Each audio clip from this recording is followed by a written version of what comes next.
So, Jason Thomas, 41 to 100, 4,100, 4,100, that'd be good, right? I'm not changing anything. Mistakes, whatever I make, I'm keeping. So, Jason Thomas, 41 years old to 100, 41 years to 100% of what you want out of life. So, again, you should be going for 100% of what you want out of life, no matter what age you are, not feeling any regrets. So, I want to give a full length of the surgery. So I woke up on, I believe it was a Monday. I had class at that time on Tuesdays. And I got up in excruciating, I got up, normal day. Then that night, I had severe pain that night. But to be honest with you, that was Tuesday night. Monday night, I had severe pain. To be honest with you, though, I knew I had class and an exam the next day. So I wasn't in a place where I was going to do anything about it. First things first, I had been having that pain in my abdomen and in my navel area, umbilical cord area, since I was in my 20s, so I didn't really think anything of it. I thought it would just go away, to be totally honest. So the next day I woke up, no pain, and I decided let me get my work done, schoolwork done, and make sure that stuff isn't just in case I need to go to the ER, I need to go to the hospital. But by this point, I had stopped eating. I decided I was going to fast, and I really logically, call it whatever you want. I call it Jesus, I call it God, call it whatever you want. Something in me told me I needed to not eat. So that was the decision that I made, to not eat. So, it was Tuesday, I didn't eat, and class Tuesday night, Wednesday morning I woke up, and I wanted to make sure that I went to the doctor just to get a ultrasound to see if anything was there. First time they checked me, I went. Pulse was higher than 92. My blood pressure was extremely high, but also, who knew that my body was going through what it was going through in that regard, as far as having an incarcerated hernia.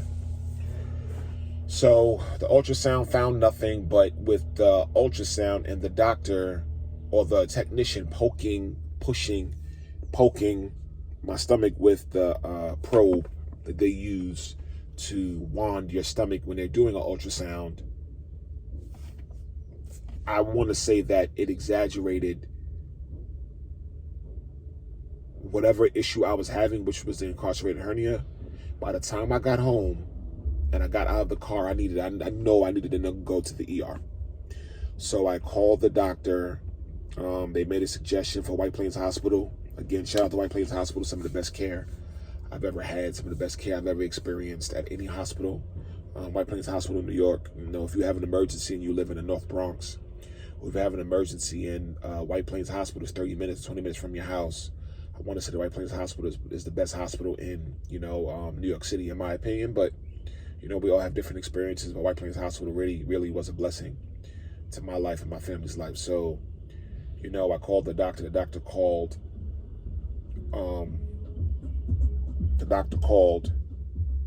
White Plains Hospital ahead of time. So when I got there, they had all of my information. So when I got there, they had everything. My wife and my son dropped me off. And I went inside. Everything was fine. I was in pain, like normal. They took all of my vitals. Everything was what it was when I was at the doctor's office. My blood pressure being high, pulse being high. And I was being examined by the surgeon, by the ER doctor. And the ER doctor pressed on my stomach above my navel, and I literally tried to break his hand. So much so that he told me to let go of his hand. I tried to snap his hand. Sometimes I forget I'm not the strongest person in the world, right?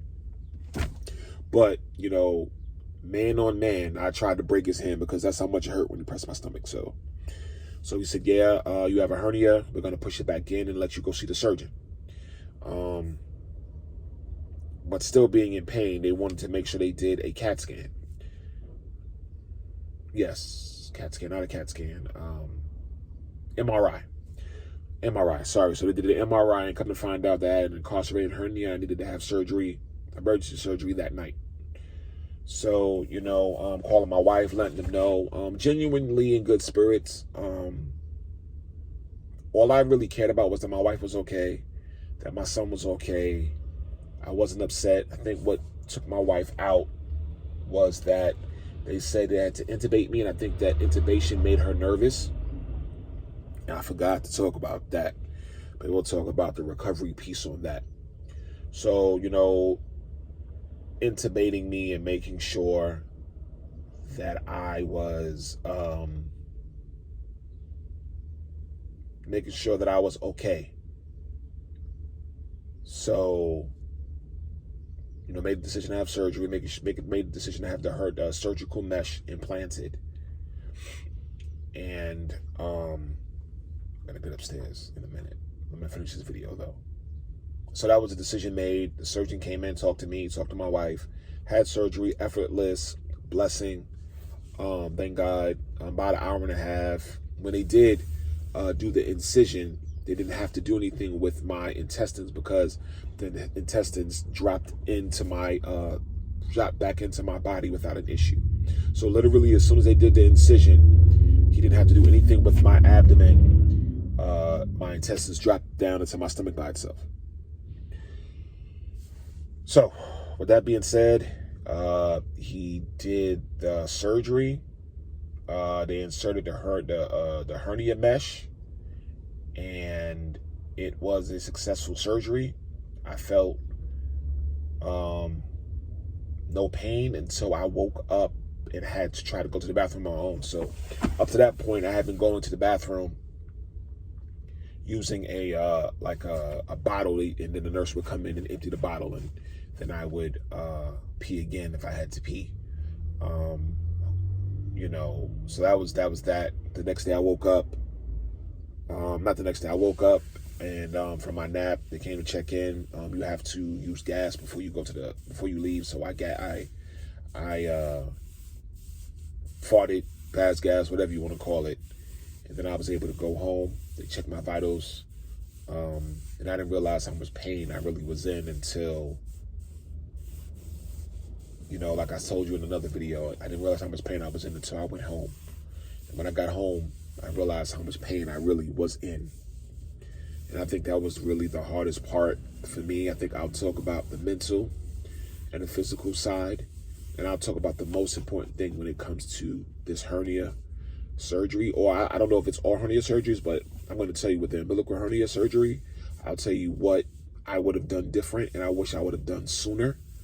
And I will make that suggestion to everyone. All right, so that was a full length. I wanted to get the full length. I don't think it was much different than the other pieces, but I'll put the video up because content is content. So again, it's May. Yeah, so that's it. Jason Thomas, 41 to 100, 41 years to what you want out of life. And that was my umbilical hernia story with incarceration. I was incarcerated hernia. And we'll talk more about it in another video. I'm out.